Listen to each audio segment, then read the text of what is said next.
Welcome to day 5, where today we're going to talk about faithful finances. Make sure you print out your worksheets for today and have them alongside you so that you can do these exercises. But this is the topic that I know might make some people a little bit uncomfortable. So if that's you, as a believer, I want to shed some clarity and light on the topic of finances, because money shouldn't be taboo and it shouldn't be something that we shy away from as believers. It's a piece of stewardship. Money is a currency and something that we are asked and required to steward well. Again, this takes it back to the parable of the talents in the book of Matthew. And there's multiple examples of people with wealth who are used for the goodness of God and to expand God's kingdom on this earth.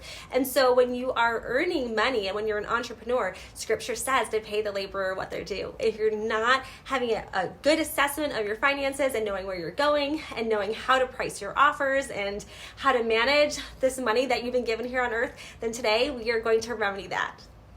Okay, so what does God require of us as believers in regards to money? Money is mentioned so many times throughout Scripture. So if you need to do a word study on it and you want to dive in and see what else outside of these things that I'm going to share with you today, do that, because I want you to have a positive outlook on your finances. But as Christians, God calls us to be hard workers, to work fully with our hands regardless of whatever situation that we're in. He wants us to financially contribute not just to our homes, but to the church, to other believers, to those in need, to take care of the widows and the orphans and all those things. And how can we do that if we don't have extra money, right? Also, he talks about in Scripture leaving a legacy, an inheritance for our children, to have willable income, those kind of things. So how do you do that if you're not faithfully managing what you have? Also, we can use our money for fun. In the book of Ecclesiastes, it talks about embracing the true treasures of the world, which are our family and the blessings God's given us. But also, God calls us to invest and multiply, to make more of what He's given us. If we can't be creative and use our gifts and steward our talents and our time well, how will we multiply the finances we have? And not only the finances, because it's not just about money. This is just today's topic, but the other things that we are given here on this earth that we need to steward well, right? So we need to be investing. We need to be multiplying these things. We need to be making more of and building multiple streams of income. I teach a lot about this in my courses because the book of Ecclesiastes has tons of wisdom on building into 7 or 8 different streams of income, because you don't know what could actually happen to one of them, and then this way you have a backup. And so I don't know if you realize this, but millionaires in the world today recommend and actually do invest in 7 to 8 different streams of income, and that's how they faithfully manage. Then they invest, they multiply. So keep these things in mind and consider, because it stems from biblical truth. So today's task is teaching you all about the different terminology that you're going to be using in your business in regards to finances. Whether you're seasoned or someone's new just starting out, I just want us to grasp this mentality, because even some of the richest people aren't managing money well, and maybe this will give you a good outline and guideline for how to use and steward what God's given you. So to understand, one of the very first pages walks through some basic terminology regarding money.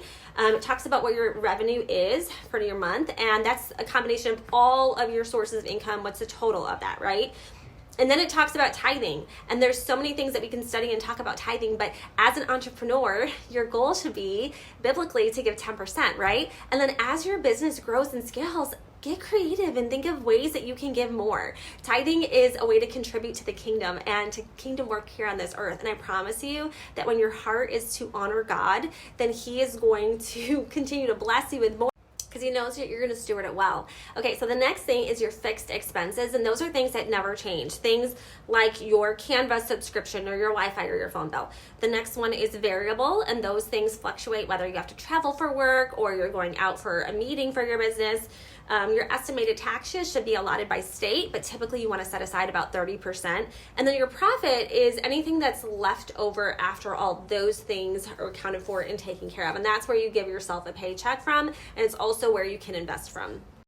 So once you understand the terminology, you're going to take that strategy and you're going to apply it to your business. And so today, just spend a little bit of time filling in this sheet to get an assessment of where you are and kind of give you a vision for the future and goals of maybe where you want to be. And then once you realize like what your actual revenue is and if you should be paying yourself a profit yet, which doesn't always come right away, so don't get discouraged. It's a part of growing and building a business.